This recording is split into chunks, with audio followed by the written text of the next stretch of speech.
actually হৈছে অমৰজিৎ দেৱ নামৰ এজন কমপ্লেইনাৰে কমপ্লেইন দিছিলে প্ৰডাক্টটো অভাৰৰাইড কৰিছে এম আৰ পি তেওঁলোকৰ যিটো অৰিজিনেল এম আৰ পি আছিলে সেইটো অভাৰৰাইড কৰা বুলি কৈছে সেই হিচাপে আমি ভেহিকেল এখন ইনস্পেকশ্যন কৰিছিলোঁ তাত 1200 পেকেজেছ পোৱা গৈছে 1200 পেকেজেছ পোৱা গৈছে ৰিটেইল পেকেজেছ তাত এম আৰ পিটো অৰিজিনেলি যিটো প্ৰিণ্টেড আছিলে সেইটো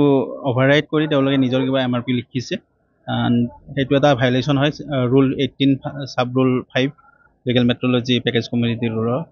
তাৰ কাৰণে চিজ কৰা হৈছে চ'ৰ্চেছটো জনা নাযায় কিন্তু তথাপিও ৰাকেশ চন্দ্ৰ বণিক এণ্ড চন্স বুলি মানুহজনৰ পৰা চিজ কৰা হৈছে কৰিমগঞ্জ এম ৰোড কৰিমগঞ্জ হয় ইয়াত বিক্ৰী একচুৱেলি অন ট্ৰান্সপৰ্টেশ্যন মজত পোৱা গৈছে ক'ত গৈছে আমি একজেক্টলি নাজানো আমাক কমপ্লেইনাৰে কমপ্লেইন দিছে আমি ইনস্পেক্ট কৰিছোঁ আৰু ফল পাইছোঁ 1200 পেকেজেছ কি কৈছে মূল্য জি এছ টি বিলটো 9 লাখ দেখাইছিলে 5 লাখ এৰাউণ্ড 5 লাখ